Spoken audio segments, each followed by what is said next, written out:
आज रास्ता तलको खसला बस 25 आहत होइछंती। आली रे बस खाइबा धक्का रे रास्ता तलको खसी पड़िछि बस 25 आहत। कचक चांदबाली रास्ता चपोलिया निकट रे बस टी ओलटिछि। चांदबाली रु 70 जन यात्री को नै भुवनेश्वर आस्थिला बस 25 आहत को आली मेडिकल रे भर्ती करा दैछि। उद्धार कार्य एबे भी जारी रहिछि। आपण देखुछंती घटनास्थल चित्र किभଳି भाबरे बस टी दुर्घटनाग्रस्त होइछि एवं रास्ता तलको ओलटि पड़िछि। 25 जन आहत होइछंती। सबारंको आली मेडिकल रे भर्ती करा दैछि। उद्धार कार्य एबे भी जारी रहिछि। ये दुर्घटनास्थल चित्र आपण माने देखि परछंती। अधिक सूचना पई फोन लाइन उपस्थित रहिछंती हम आली प्रतिनिधि बनवाली साहू।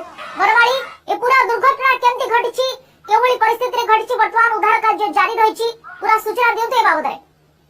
देखो सुप्रिया जदि कहवा ठीक 15 मिनिट पूर्व ये दुर्घटना घटी तो चांदबाली नायक नामक एक बस भुवनेश्वर अभिमुखे जाऊला तो जब कहवा कटामुंडे आड़ आसूला गोटे हाईवे आसूला तो ये कटक चांदबाली रास्ता रही भरतपुर निकट में तो मुहांमुही होते तो मुहांमुही हवा फल जो बस टी चांदबाली आड़ आसूला जो नायक बस टी भारसाम्य हल संपूर्ण भाव में रास्ता कड़ को खसी पड़ा तो रास्ता कड़ को जो खसी पड़ा पाखापाखि 70 जन लोक जो यात्री थे बस भितर तो ओलटि पड़ा फल तो सेठी स्थानीय लोक मैंने हठात देखा पाई तो देखा संगे संगे से लोक मान हठात से जगह पहुंचिकी उद्धार कार्य जारी रखी तो जदि कहवा बर्तमान सुधा 25 रु 30 जन लोक बर्तमान आली स्वास्थ्य केन्द्र को स्थानांतरित कर आहत रही 2 जन गुरुतर रही आली स्वास्थ्य केन्द्र चिकित्सित होती सहित बर्तमान उद्धार कार्य को जोरसोर आरंभ होती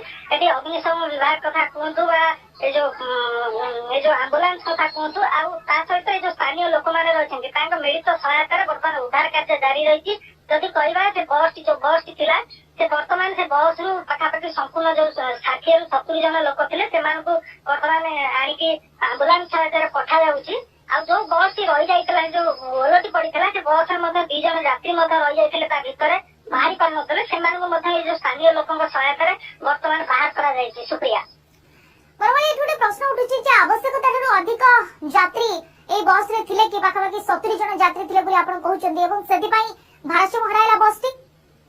देखो सुप्रिया बर्तमान सुधा तो स्पष्ट भाव में सूचना दे पारना कि बस रे केते लोक थिले किंतु जो माने उद्धार होइछन्ती जहाँकि आमे ताको सहित आलोचना करथुलु से कहया कथा कि 60 रु 70 जन यात्री थिले तो किभଳି एवं केउ परिस्थिति रे दुर्घटना घटिला जेतु गोटे बड़ दुर्घटना एड़े जाइछि किंतु ए जो घटना घटिला कोउ भଳି परिस्थिति रे घटना घटिला ये असावधानता जो घटिला ना ये ड्राइवर को खामखियाली जो घटिला कहीं जो समय थिला से समय एतेटा गहली नथिला जो कटक चांदबाली रास्ता गहली नथिला किभଳି भाबरे ए घटना घटिला हाईवे जहाँकि लोक मानकर कहवा कथा कि ये हाईवे तार ठीक रास्ता आसुला किंतु जो अपर पक्ष जो बस टी आसुला बस टी पिटी हाईवे को जा फल बस टी ओलटि पड़ी बंद तरफ। सुप्रिया ओके तो घटनास्थल रे हम देखुछु पुलिस मध्ये पहुंची कोन प्रतिक्रिया मिलुछि पुलिस तरफ रु।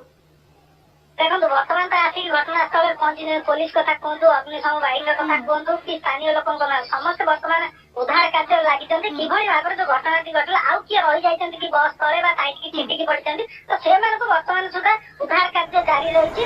आउ बस जो पड़ी रहला ताको उठा जाई अन्य लोक उद्धार करा जाउछि। वर्तमान स्पष्ट वर्तमान पुलिस